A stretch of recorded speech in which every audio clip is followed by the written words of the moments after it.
Сәлем достар, біз бүгін сметанник пісіретін боламыз. Бізге 2 жұмыртқа және қант қажет болады. Оны жақсылап араластырамыз. Енді сары майымызды саламыз. Жақсылап араластырамыз. Енді оған біз ұнымызды салатын боламыз. Енді 1 шай қасық қопсытқыш,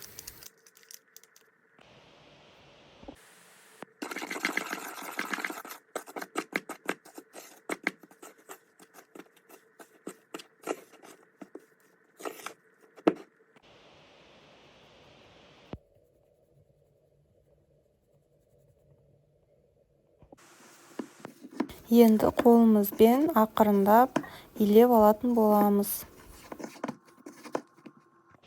Менің каналыма тіркеліп, лайк басуды ұмытпаңыздар, және де комментарийде өз ойларыңызбен бөлісіңіздер. Яғни бұл жерде 2 немесе 3 жұмыртқа қосуға болады. Мен 2 жұмыртқа қостым.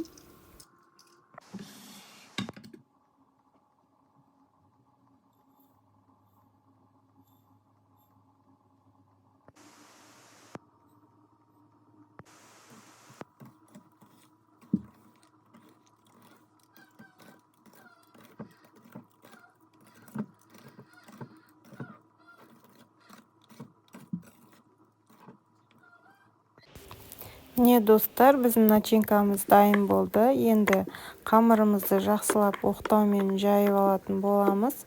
Сіздер оқтаусыз немесе қолмен жайып алсаңыздар да болады.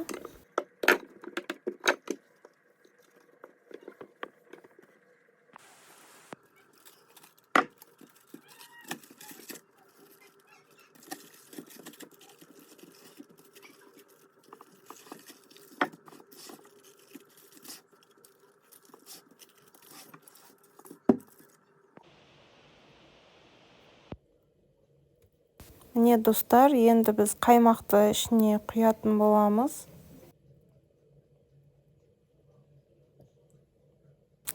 Енді артық қамырын кесіп алып тастайтын боламыз. Өйткені олар бізге артық. Міне осылай печенье кесетін формаларыңызбен түрлі формаларды кесіп, пирогтың бетіне осылай әсемдеуге болады.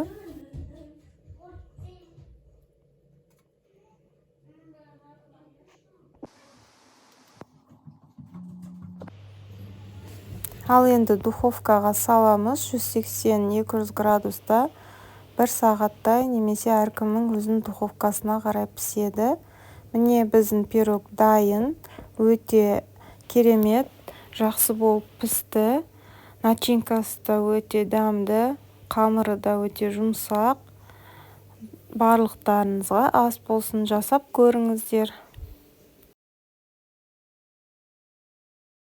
Мен артық қалған қамырынан осындай думалақ печенькелер жасап қойдым балаларға.